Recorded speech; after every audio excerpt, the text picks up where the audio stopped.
Good. There we go. Okay, what you're seeing here, the top graph shows our monthly ridership, our total monthly ridership. You'll see the peaks are pretty much driven by special events here in the city. The bottom chart shows our total ridership before 11 a.m. by month. And you'll see that's much more consistent with from month to month. And the peaks you're seeing there, the January peak would be Gasparilla. And the other peaks, we see increases in ridership during big conventions where they spill over into the Ybor hotels. That has improved our morning ridership quite a bit as they rely on us to get back and forth. And that will only increase once the Ybor Hotel opens up, and we also anticipate once Publix opens, that will also affect our ridership. Right. I can't read any of the numbers on the screen. I don't know if it's on our laptops here, but could you just tell me what the morning numbers are? Sure. The morning ridership fluctuates between 4,147 is a low to 6,961, which was our January ridership, which was our peak. Okay, so that's a monthly number? That's a monthly number. Okay, so that would include Saturday and Sunday then? Yes. I was hoping for a breakdown of the weekday mornings. Okay, I'm trying to get the idea of what our commuter base is there. right.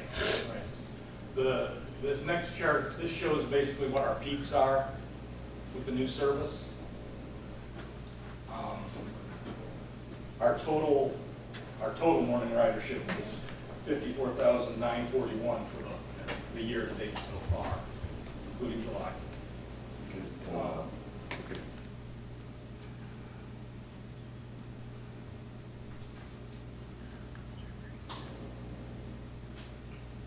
I think this is only the budget. Yeah, there should be a budget presentation as well as this ridership trends report. Currently on slide 3. Okay.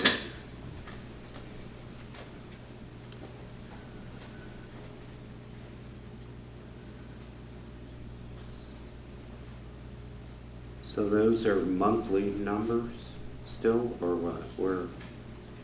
The numbers on page 2 there at the bottom, those are monthly totals of ridership before 11 a.m. But not separating out weekdays from weekends? No, I'll get to that. Oh, okay, sorry. Just, yeah, let me know when we get there. Of course, here by peak, what's kind of interesting about the peak is that our PM ridership, which is the time between 3 p.m. and 6:59 p.m., so far this year has been 251,029, which was almost our total ridership in 2018. Yeah.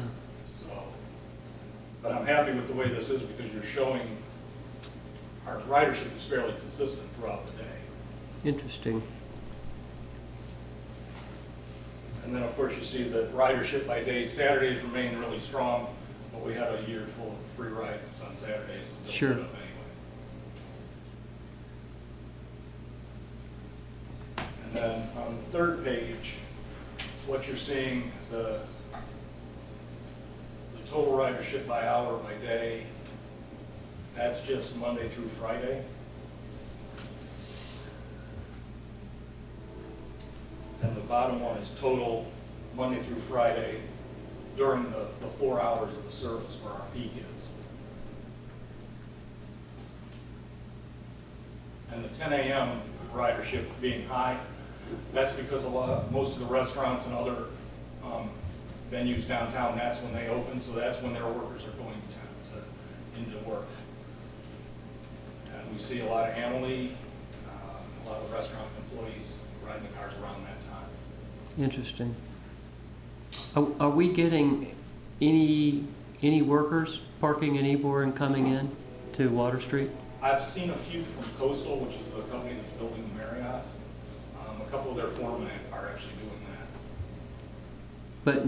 But no en masse ridership has, No, right now they are still parking on that area across from the Amelie, across channel side from Amelie. mm-hmm, That's probably gonna be the status quo until they start going vertical there. sure. Yeah, sure. As part of the Envision Tampa Streetcar modernization and expansion project, we will be asked by the FTA, the Federal Transit Group, to survey the streetcar riders. And that survey will be used to estimate opening year ridership once the extension is open, as well as ridership trends over time. But as part of that, we're going to get into specifically why people are using the streetcar, what stop are they going to and from, more of the granular detail on the ridership trends. You know, a survey of that magnitude will take a little time, but we did have a conversation with the city just a couple weeks ago on this onboard survey for the streetcar. HART also intends to do one system-wide, but we will start the survey efforts on the streetcar. So, This fall or? yes, yeah, this fall. Good. So, I want to make sure I know whether I'm reading this correctly. The two bar charts on the right of the screen are showing us monthly totals by hour of the weekday, is that right? Yearly totals.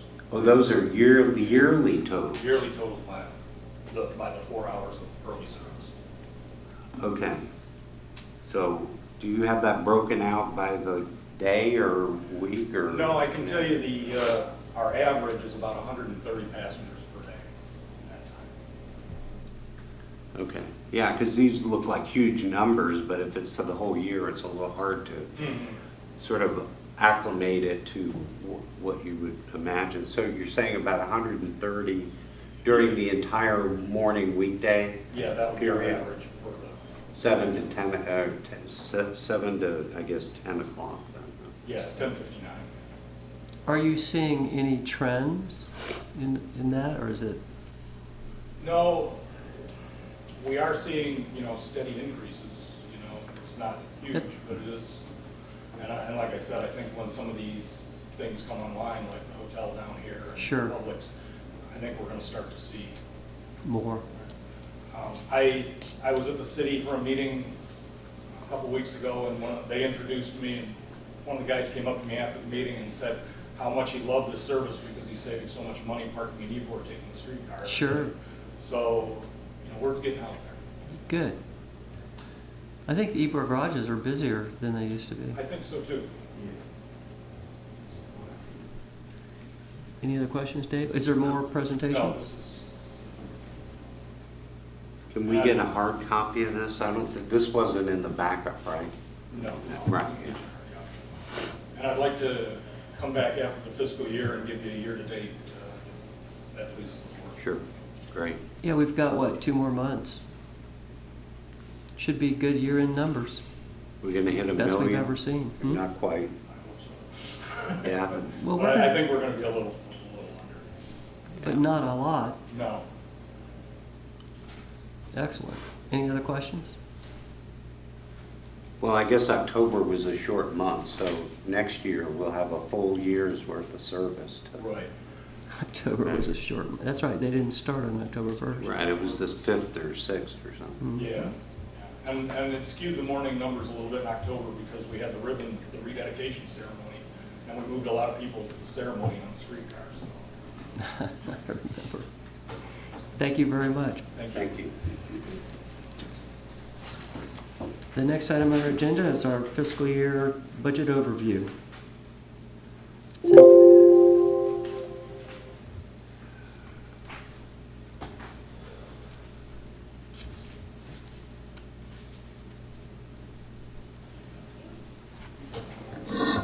Good afternoon, President English and directors. For the record, Cindy Stiglich, interim CFO for HART. And today I'd like to give you an overview of the FY20 HART and THS budget.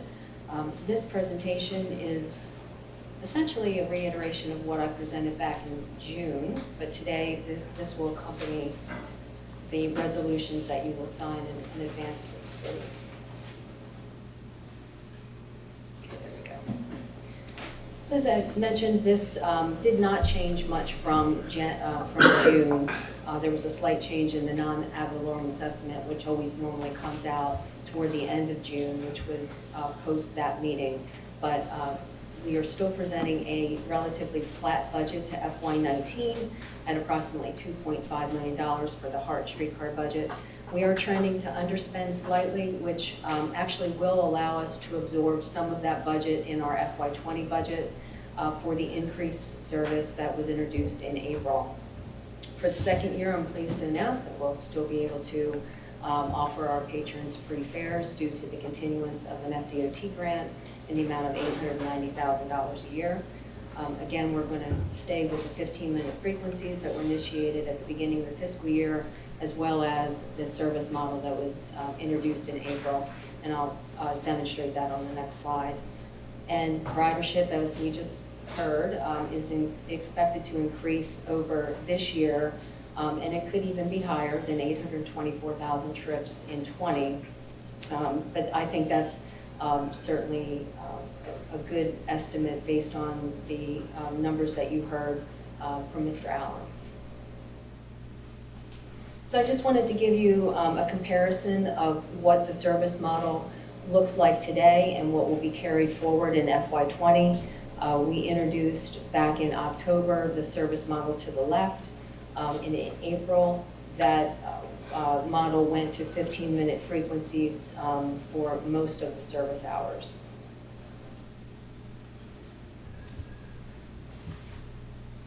Again, some key operating statistics. What I did want to highlight here is we didn't know what this service was going to do in FY19. We were optimistic that that ridership would go from what we experienced in 18, which was 300,000 trips, to 500,000 trips. We know that that looks like it could potentially go to 800,000 trips based on what Brian just demonstrated. Up through July, we've had 711,000 trips, so certainly 790,000 trips is going to be achievable. The goal there would be to increase that in FY20 even further, potentially to, as I said, 824,000 trips. So this is a snapshot of the HART streetcar budget. There is an increase in FY20 of $27,377. Again, a very modest, if not flat, increase there. If you look at the expenses, the categories that increase the most would be the salaries and fringe line. Other lines may have been adjusted based on what we're experiencing as a trend in FY19. We did add positions throughout the year, and I'll show you that on the next one or two slides from now. We increased a few positions to accommodate the new service levels that were introduced in 19. So we're basically right-sizing the budget to accommodate for those additional employees that were added for that service. And again, you can see that while we did increase our salaries based on additional FTEs, we were able to adjust the other expense categories to accommodate that. This is the annual THS budget that, again, is coming from the city of Tampa. There was about a $100,000 increase in the non-ad valorem assessment for FY20. There is a additional $100,000 in the streetcar revenue line, and I'll explain that while that was always done at about $100,000 a year, that's probably consistent. It's about $120,000 net. The city has asked that we budget that differently and have an expense line there as well. So you'll see an expense line down for the streetcar commission of $80,000. So the net increase to the revenue is really about $20,000. And then again, a slight increase with the contribution from the city of Tampa. And that will affect the contribution to HART. So if you're looking at the expenses, there's a $127,000 increase in the contribution to HART, and that is to, again, to balance that budget. So I talked about positions, so I wanted to demonstrate here that while we budgeted 27 FTEs in FY19, during the course of the year, in order to accommodate that additional service, we added 1 manager position, 3 motorman positions, and 1 maintenance supervisor. And then again, on top of that for FY20, we've added a couple additional FTEs, including more motormen, and another operations supervisor, and an administrative assistant.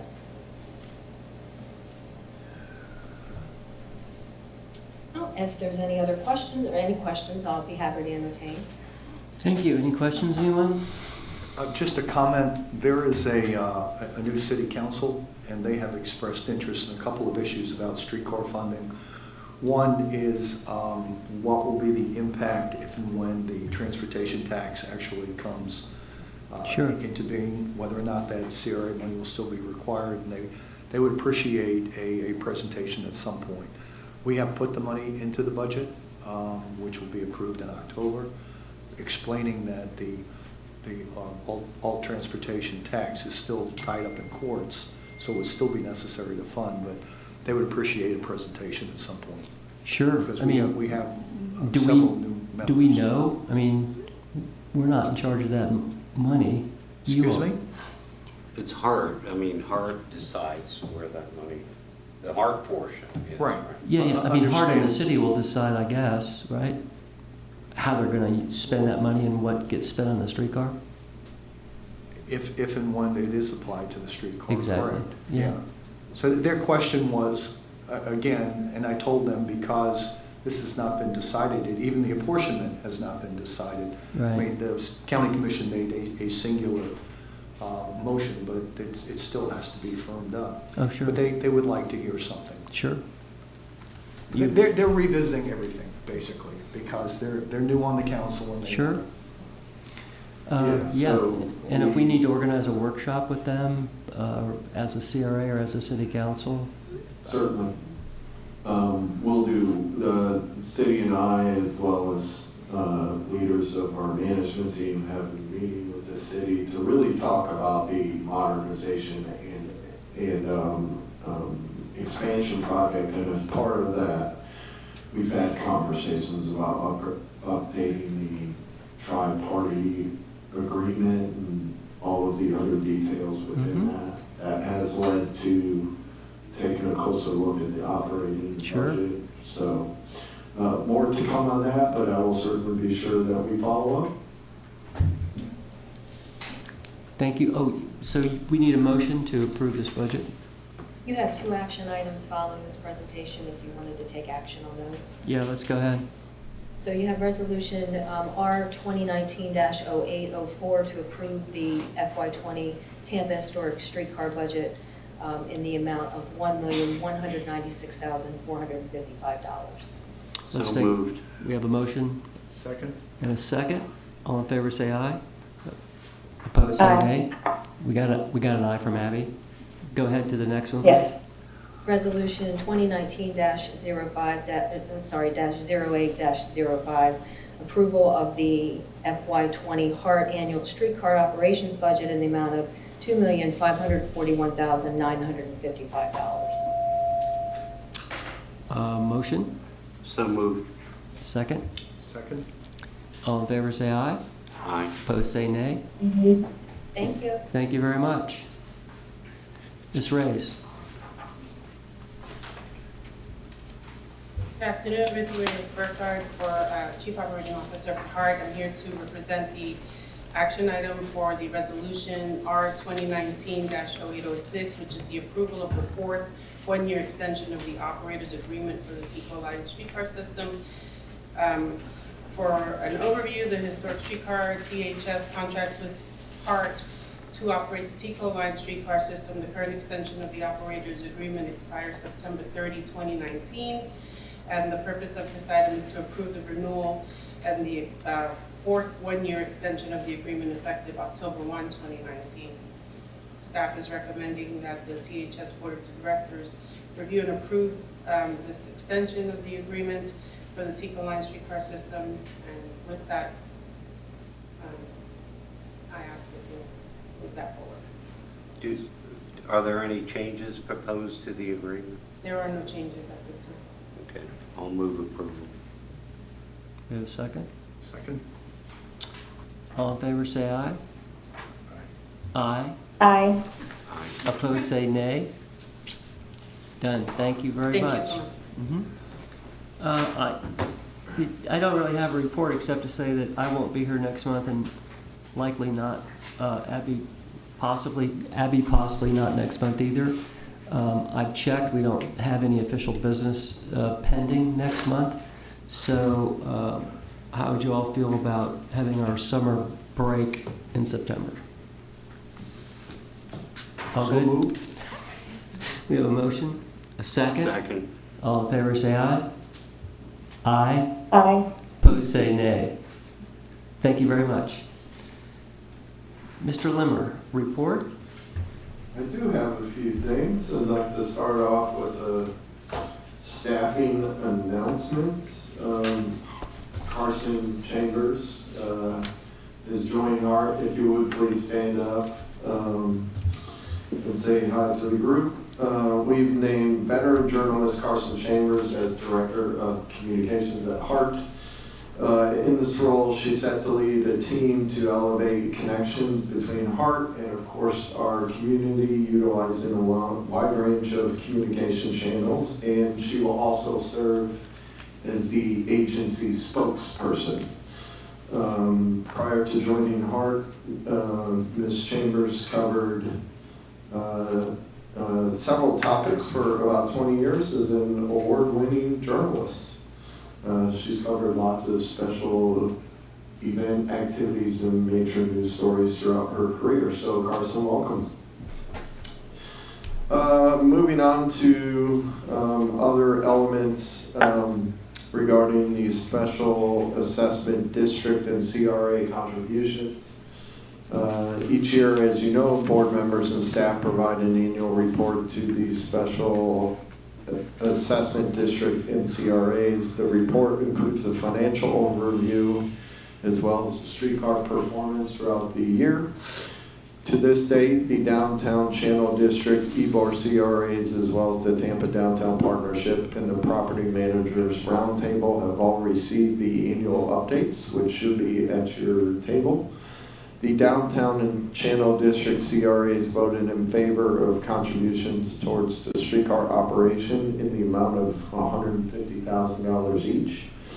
All groups were very impressed with the effect that the free fares have had on ridership. And some had questions about the future marketing campaigns in the streetcar expansion study as well. So we will be following up there. Moving on, and I alluded to this earlier about the city and the HART Policy Committee.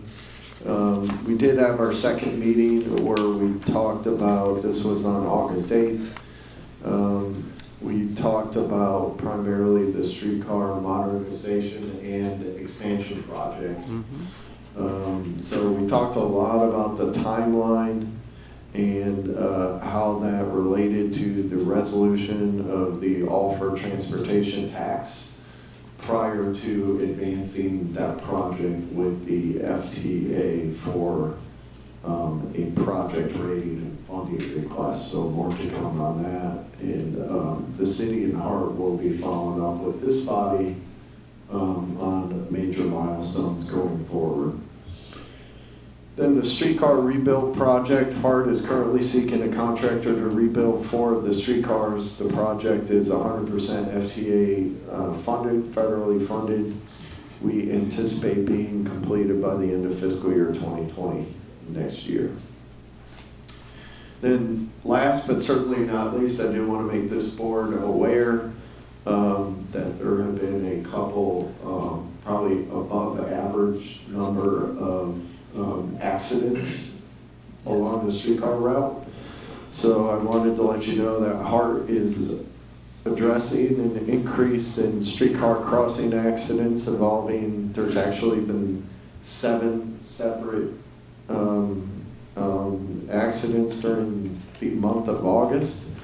All 7 accidents were ruled non-preventable, and the rail safety specialist found all streetcar operators acted safely and in line with policies. However, we have identified 3 key factors which have really attributed to the rise, including there's over $4 billion in construction along the streetcar lines, motorists disobeying traffic signals, and motor operators, some of them with less than 1 year of service. So since August 1st, HART has been actively working to mitigate future streetcar crossing accidents.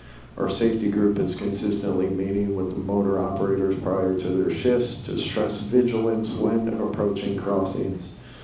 Also, an administrator with the City of Tampa Safety Group is inspecting all the locations, really focused on the markings, as well as making the necessary signage improvements, and is working to make improvements at 2nd Avenue specifically. So I will keep you apprised of those activities going forward. This concludes my remarks. Thank you very much. Legal and legislative report. Mr. Matthews? Yep. Mr. Ingles, I've got 2 quick points. Good news to report on the personal injury lawsuit filed by Judy Harvard. That case was voluntarily dismissed with prejudice by Ms. Harvard. Our carrier counsel filed a proposal for settlement of $1,000, which the plaintiff accepted and settled the case, and they therefore dismissed it. So the case has been dismissed. I'm not sure exactly how HART and the City of Tampa resolved it on their end, but it seems from the notice that the case has just been dismissed altogether. Good. So the case is gone.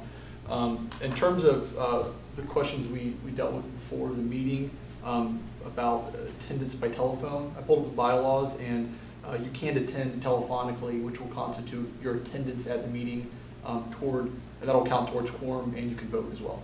Good. So just clear that up for future reference. Excellent. Thank you very much. Is there any Vector Media sales activity report? So, in the future, if she isn't going to be here, find out and get a report, so we have a report, please, on the revenue and the contracts and what's going on. She hasn't been here in months. I don't know what's going on.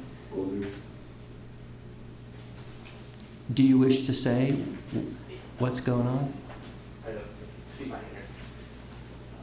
Tyler Rowland, Manager, Communications, Greater Surrey. Yes, Lori has communicated yesterday that she was possibly not going to be here. She has some personal issues that she was dealing with for today, so that was a last-minute thing as of late yesterday afternoon. Well, she hasn't been here much at all for the last 6 months, so No, if she isn't going to come, yeah. so we just need a report, Okay. either from her or from... Yeah, there is one in the packet, but as far as a physical report, yes. In a presentation, please. Yeah, absolutely. Thank you. For sure. Okay, that's it, except for compliance reports. Is there any further business to come before us? If not, this meeting is adjourned. Thank you all very much for coming. Thank you. Good meeting.